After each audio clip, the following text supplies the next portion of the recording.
Hello everyone, कैसे हो तुम लोग। Welcome back to our channel.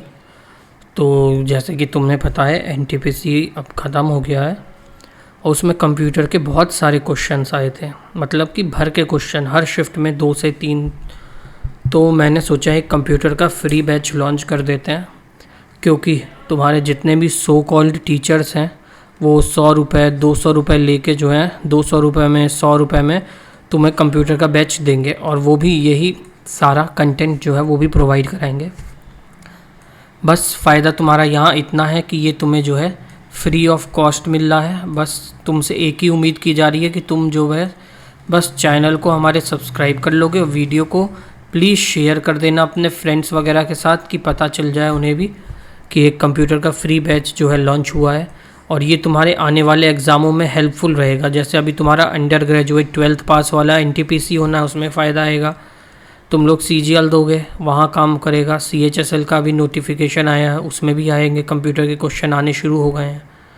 तो ये बैच तुम्हारे लिए 100% जो है कारीगर साबित होगा।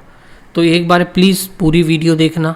नहीं समझ में आए तो कुछ कमेंट कर देना, कमेंट में बताना, मैं उस पर जो है काम करूँगा। मिलते हैं वीडियो के लास्ट में। शुरू करते हैं क्लास को। सबसे पहले देखो कंप्यूटर क्या होता है। तो ये है एक इलेक्ट्रॉनिक उपकरण है जिसमें हार्डवेयर और सॉफ्टवेयर शामिल होता है। मतलब ये हार्डवेयर और सॉफ्टवेयर का कॉम्बिनेशन होता है, कंप्यूटर मिलके बना होता है। हार्डवेयर जो है, हार्डवेयर घटक कंप्यूटर के भौतिक भागों का वर्णन करता है। कहाँ का भौतिक भागों का वर्णन जो है हार्डवेयर करता है। वहीं सॉफ्टवेयर जो है हार्डवेयर को नियंत्रण करता है और ऑपरेटिंग सिस्टम, विभिन्न प्रोग्राम और एप्लीकेशनों को चलाने का काम करता है। एक कंप्यूटर सिस्टम में क्या क्या होता है? सीपीयू होता है, मेमोरी होती है, इनपुट डिवाइस आउटपुट डिवाइस रहती हैं, स्टोरेज डिवाइस रहती हैं। ठीक, अब कुछ इतिहास जान लो कंप्यूटर का। तो इसकी शुरुआत जो है अबेकस के जन्म के साथ हुई थी। अबेकस किसी ने देखा होगा बचपन में, तो या अब भी ऐसा होता है, ये अबेकस होता है। इसमें ऊपर नीचे करके वो देखा होगा ना, उंगली हिलाते रहते हैं सब, वो कैलकुलेशन करते हैं, जो मीम बनते हैं उनके बहुत। तो वही होता है, अबेकस के जन्म के साथ हुआ, जो एक लकड़ी के रैक पर जिसमें 2 क्षितिज तारों से होता था और जिस पे मोती पिरोए होते थे। यह है बिल्कुल सेम ऐसा ही होता है अबेकस। 1642 में पहला मैकेनिकल कंप्यूटर ब्लेज पास्कल द्वारा विकसित किया गया था। किसने किया था? ब्लेज पास्कल ने जो है पहला कंप्यूटर जो है मैकेनिकल विकसित किया था। 1833 में चार्ल्स बेबेज ने जो है स्वचालित कैलकुलेटर या कंप्यूटर की कल्पना की थी, इसलिए उन्हें कंप्यूटर का जो है जनक कहा जाता है। क्या कहा जाता है कंप्यूटर का जनक? किसे? चार्ल्स बेबेज को। 1890 में पंच कार्ड टैब्यूलेशन मशीन का उपयोग जो है हरमन हेलित और जेम्स पावर्स द्वारा किया गया था। ये कार्ड में क्या होता है? ये कार्ड में जो है पंच की गई जानकारी को बिना किसी मानवीय सहायता से जो है स्वचालित रूप से हम पढ़ सकते हैं। तो ये हमने अबेकस देख ही लिया कैसा होता है। अब देखो पंच कार्ड का उपयोग करने वाले कंप्यूटर को क्या कहते हैं? ट्यूरिंग मशीन को पंच करने वाले कंप्यूटर, ट्यूरिंग मशीन को जो है IBM मतलब इंटरनेशनल बिजनेस मशीन द्वारा बनाया गया था। ये इलेक्ट्रोमैकेनिकल डिवाइस थे और ये जोड़, गुणा, घटा ये सब काम जो है कर सकते थे। फिर आता है समय 1945 का, जब ENIAC मतलब electrical numerical integrator and computer, एक high speed electronic computer John P. Eckert और जॉन W. मॉचली के साथ उनके सहयोगियों द्वारा बनाया गया था। Moore school of electric engineering of university में जो है विकसित किया गया था। इसे जो है औपचारिक रूप से 1946 में पेश किया गया था। इसमें 30 गुणा 30 फीट की जगह लेता था। ये सोचो कितना बड़ा था, 30 फीट का, 30 बाय 30 का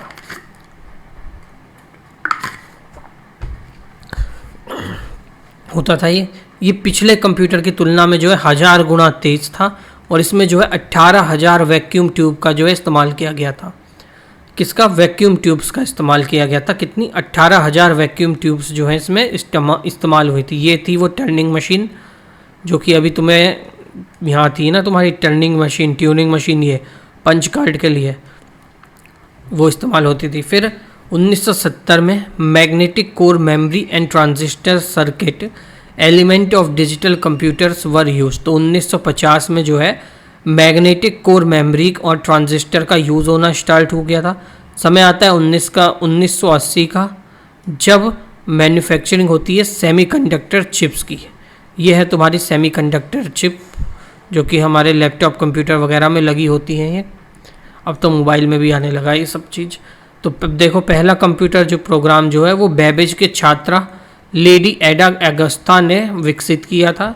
2 दिसंबर को कंप्यूटर साक्षरता दिवस के रूप में जो है मनाया जाता है। 2 दिसंबर भारत में बना पहला कंप्यूटर सिद्धार्थ था। ये सब स्टैटिक है तुम्हारे लिए, जिसे इलेक्ट्रॉनिक्स कॉरपोरेशन ऑफ इंडिया द्वारा निर्मित किया गया था।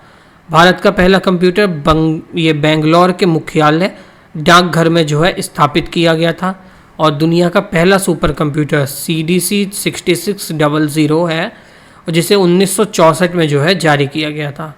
अब देखो, जनरेशन्स होती हैं कंप्यूटर की। जैसे इंटेल का आता है ना, वो Intel 3rd generation 4th generation होता है, ऐसे ही देखो सब जनरेशन है।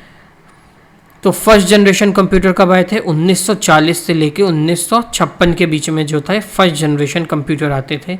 सेकेंड जनरेशन 56 से 63 के समय में थे।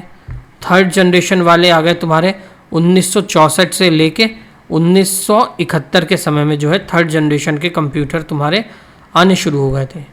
फोर्थ जनरेशन के कंप्यूटर कब आए थे? 1971 से लेके 2010 का समय था, जब फोर्थ जनरेशन कंप्यूटर ने एंट्री मारी। अब इस समय जो चल रहा है हमारा, वो फिफ्थ जनरेशन चल रहा है, जो 2010 से आज प्रेजेंट में हमारा जो है काम करते हैं, जिन पे हम लैपटॉप वगैरह, वो सब फिफ्थ जनरेशन के हैं। सिक्स्थ जनरेशन जो होगी उसे हम कहेंगे फ्यूचर जनरेशन। अभी तक अगर तुम्हें समझ में आ रहा है तो प्लीज़ वीडियो लाइक कर देना, चैनल को सब्सक्राइब कर लेना। अब देखो, पहली जनरेशन जो है 1940 से 56 तक थी, इसे फर्स्ट जनरेशन हो गया। इसमें क्या था? पहली पीढ़ी के कंप्यूटर को में जो है वैक्यूम ट्यूब का इस्तेमाल करके तकनीक के एक प्रमुख हिस्से के रूप में जो है किया जाता था। ये देखो, वैक्यूम ट्यूब ऐसी होती है, ये होती है तुम्हारी वैक्यूम ट्यूब। इसका इस्तेमाल करके जो है तकनीक में एक प्रमुख हिस्से के रूप में इसका इस्तेमाल होता था। 1940 से 56 तक कंप्यूटर में वैक्यूम ट्यूब का जो है व्यापक इस्तेमाल होता था। फर्स्ट जनरेशन में वैक्यूम ट्यूब इस्तेमाल होती थी। अब द ENIAC मतलब electrical numerical integrator and computer, ये पहली पीढ़ी के कंप्यूटर का एक बेहतरीन उदाहरण है। ये इम्पॉर्टेंट है तुम्हारे लिए। इसमें जो है 20,000 वैक्यूम ट्यूब, 10,000 कैपेसिटर और 70,000 जो है प्रतिरोधक शामिल थे। इसका वजन कितना था? 30 टन का वजन था इस पहले कंप्यूटर का, जो ये बनाया गया था। सेकंड आ जाता है तुम्हारा दूसरी पीढ़ी का कंप्यूटर, जो 1956 से लेके 1963 तक चला था। इसमें क्या था? ट्रांजिस्टर जो है दूसरी पीढ़ी के कंप्यूटर की मुख्य तकनीक थी। इसमें ट्रांजिस्टर का इस्तेमाल होने लगा था। किसका? ट्रांजिस्टर्स का इस्तेमाल होने लगा था। ये होते हैं तुम्हारे ट्रांजिस्टर्स। देखो, इनका इस्तेमाल जो है सेकंड जनरेशन में हो रहा था। दूसरी पीढ़ी के कंप्यूटर में वैक्यूम ट्यूब के बजाय जो है ट्रांजिस्टर का इस्तेमाल किया जाता था। 1956 से लेकर 63 तक इस कंप्यूटर में ट्रांजिस्टर के व्यापक रूप का इस्तेमाल किया गया था। 1956 में पेश किया गया TXO ट्रांजिस्टर का प्रयोग करने वाले पहला कंप्यूटर था, और ट्रांजिस्टर का उपयोग करने वाले अन्य कंप्यूटर थे IBM 7070, फिल्को, ट्रांजैक्ट S1000 और RCR 501। ये सब जो है ट्रांजिस्टर का उपयोग करने वाले पहले कंप्यूटर थे। कौन कौन से? IBM 7070, फिल्को, ट्रांजैक्ट S1000 और RCA 501। ये हो जाता है तुम्हारा ट्रांजिस्टर है ये तुम्हारा। अब आ जाता है तुम्हारे थर्ड जनरेशन। थर्ड जनरेशन कब था? 1964 से लेके 1971 तक ये रहा था। इसे कहते हैं IC मतलब इंटीग्रेटेड सर्किट। देखा है ना, सुना हुआ IC फूक गई है, IC खराब है, तो उसकी फुल फॉर्म यही होती है, इंटीग्रेटेड सर्किट। ये जो है तीसरी पीढ़ी के कंप्यूटर में मुख्य तकनीक की तरह इस्तेमाल होता था। IC की शुरुआत हुई थी इसी समय में, थर्ड जनरेशन में, और कंप्यूटर में IC का प्रयोग करने से जो है कंप्यूटर का आकार जो है दूसरी पीढ़ी की सीम कंप्यूटरों से भी अधिक ज़्यादा कम हो गया था और बहुत तेज़ हो गए थे। थर्ड जनरेशन तक जो है लैपटॉप वगैरह तुम्हारे आने शुरू हो गए थे। सही बात है, गलत बात है, तुम बताना। ये होती है तुम्हारी आईसी, इंटीग्रेटेड सर्किट। अब आ जाता है तुम्हारा फोर्थ जनरेशन। 1970 से लेके 2010 तक चली थी ये चौथी जनरेशन थी जिसमें माइक्रो प्रोसेसर, ये है तुम्हारा माइक्रो प्रोसेसर। माइक्रो प्रोसेसर का आविष्कार का लाभ उठाया गया, जिसमें आमतौर पर जो है सीपीयू, सेंट्रल प्रोसेसिंग यूनिट, सबको पता है फुल फॉर्म होती है, पूछी भी गई है अभी एनटीपीसी में तुम्हारे। सीपीयू की फुल फॉर्म वगैरह भी पूछी गई थी। इनपुट डिवाइस, आउटपुट डिवाइस, ये सब आया था। ये सब कराऊंगा, टाइम कम लगेगा तुम्हें, देखो फालतू बकैती नहीं होगी। बस तुम वीडियो को सब्सक्राइब कर, मतलब लाइक कर देना, वीडियो को सब्सक्राइब करना और बेल आइकन को प्रेस कर लेना, ताकि अगली जो कंप्यूटर की वीडियो आए उससे पहले तुम्हें जो है नोटिफिकेशन आ जाए। के रूप में जाना जाता था। एकीकृत सर्किट वाले माइक्रो प्रोसेसर ने कंप्यूटर को डेस्क पर आसानी से फिट कर दिया था और लैपटॉप की जो है शुरुआत संभव बनाया था। फोर्थ जनरेशन में जो है छोटे हो गए थे कंप्यूटर्स बनने। इतना समझ में आ गया? इतना डिटेल में जानने की ज़रूरत नहीं है, बस मेन चीज़ तुम्हें पता हो कि जैसे तुम्हारा ये था फर्स्ट जनरेशन था। फर्स्ट जनरेशन में क्या था, वैक्यूम ट्यूब का इस्तेमाल होता था सबसे ज़्यादा। ईयर पता हो 40 से 56 तक था। फिर आता है सेकेंड जनरेशन तुम्हारा, इसमें ट्रांजिस्टर का इस्तेमाल होना शुरू हो गया था। फिर आ जाते हो तुम्हारा थर्ड जनरेशन जिसमें आईसी का इस्तेमाल होता था। फिर आ जाता है फोर्थ जनरेशन जिसमें तुम्हारा माइक्रो प्रोसेसर आ गया था। ईयर याद रखना, बस एक्स्ट्रा थोड़ा सा रख लोगे नॉलेज तो कोई दिक्कत नहीं होगी। फिफ्थ जनरेशन 2010 से लेके आज प्रेजेंट में चल रही है। कंप्यूटर की पांचवी पीढ़ी जो है 2010 में शुरू हुई थी। और एआई जो आजकल चल रहा है तुम्हारा आर्टिफिशियल इंटेलिजेंस, एआई इतना हो रहा है। चैट जीपीटी तुम्हारा, वो गिबली इमेज जो भी थी वो तुम बना रहे थे, सब ट्रेंड में था, वो अभी चैट जीपीटी है। ये सब जो है फिफ्थ जनरेशन में है। जैसे नई टेक्निक जो है इस्तेमाल विकसित हो रही है। एआई टेक्निक महत्वपूर्ण प्रगति हुई है इसमें, और फिर भी भविष्य के विकास पर अपार संभावनाएं अभी बनी हुई हैं कि और भी अभी इसमें अच्छी खासी जो है इसमें अपडेट्स आ सकते हैं, और भी बढ़िया अपडेट्स हो सकते हैं एआई में भी। अब तो आज तक की जो है एक न्यूज़ एंकर जो आती है आज तक वालों का, वो भी एआई बेस्ड है। क्या नाम है उसका तुम बताना। फिर आता है तुम्हारा सिक्स्थ जनरेशन, ये हो गई तुम्हारी फ्यूचर जनरेशन। ये 2025 तक अधिकांश लोग अभी हमें पांचवी पीढ़ी में मानते हैं, क्योंकि एआई का विकास अभी जारी है।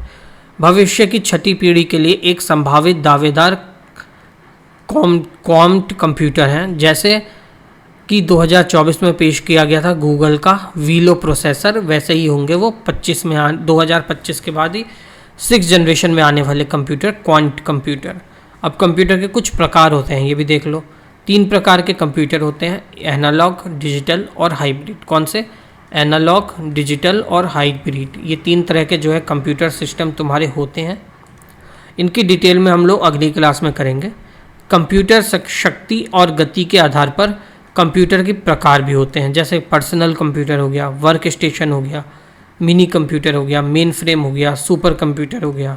ये सब हो गए तुम्हारे कंप्यूटर के टाइप। जैसे माइक्रो कंप्यूटर हो गया ये पुराना, फिर मिनी कंप्यूटर हो गया, पर्सनल हो गया ये तुम्हारा, सुपर कंप्यूटर हो गया ये, लैपटॉप आ गया, टैबलेट आ गया। ये सब जो है तुम्हारे इम्पॉर्टेंट हैं, कंप्यूटर के टाइप्स हैं, ये सब तुम्हारे लिए हैं, ज़रूरी है। कंप्यूटर शक्ति के और गति के आधार पर कितने टाइप के हैं तुम्हारे? 5 टाइप के, personal, work station, mini, main frame और सुपर है। और ऐसे कंप्यूटर के कितने टाइप हैं? 3 टाइप है, एनालॉग, डिजिटल और हाइब्रिड। और कितनी जनरेशन है टोटल कंप्यूटर की? कितनी जनरेशन अभी हमने देखी हैं? टोटल हमने देखी है इसकी 6 जनरेशन, और 5वीं जनरेशन अभी एट प्रेजेंट जो है चल रही है। फर्स्ट जनरेशन में क्या था तुम्हारा? फर्स्ट जनरेशन में वैक्यूम ट्यूब था, 1940 से 56 तक थी।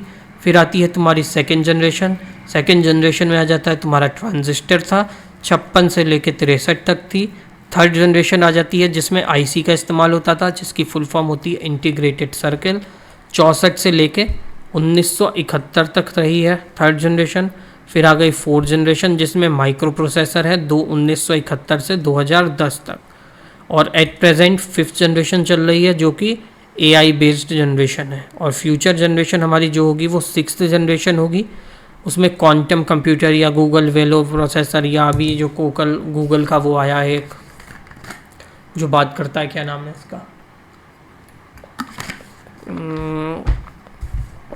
जेमिनी, वो भी है तुम्हारा AI बेस्ड ही तो है वो, कि तुम्हारी भाषा में सब बातें वगैरह करता है तुमसे वो। ये हो गए तुम्हारी इतनी क्लास पूरी ख़त्म यहाँ पे। Thank you so much. अगर तुमने वीडियो देखी है तो देखो 15 मिनट में तुम्हें जो है ना बेसिक्स कंप्यूटर के बता दिए। अब इसके बाद जो है हम लोग क्या करेंगे, इसमें इसके टाइप ऑफ कंप्यूटर वगैरह पढ़ेंगे, फुल फॉर्म्स देखेंगे, MS ऑफिस, MS वर्ड, ये सब हम लोग जो है इसमें कवर करेंगे। तो प्लीज़ तुमसे गुजारिश है कि कोई भी बैच मत लो, फ्री में भी तुम अच्छी खासी प्रिपरेशन कर सकते हो अपने ऊपर, और अपनी पॉकेट पे एक्स्ट्रा 200 रुपये का भी बर्डन मत दो। इसकी PDF अगर तुम्हें चाहिए तो तुम कमेंट कर सकते हो, कमेंट में बता देना। अगर कमेंट मेरे को आएंगे 2-4 भी, अगर तुम एक भी कमेंट नहीं करते हो वैसे तो, अगर 1-2 कमेंट आएंगे तो मैं अगली क्लास से जो है, अगली क्लास की और इस क्लास की दोनों की PDF जो है तुम्हें टेलीग्राम चैनल का लिंक दे दूंगा, उस पर से तुम जो है डाउनलोड कर पाओगे आराम से। ठीक, थैंक यू सो मच। अगर वीडियो पसंद आ रही होगी तुम्हें तो तुम खुद लाइक सब्सक्राइब कर लोगे। अगर तुम आगे देखना चाहते हो इस सीरीज़ को तो प्लीज़ सब्सक्राइब कर देना चैनल को। मिलते हैं अगली क्लास में, तब तक के लिए सभी भाइयों को जय श्री राम।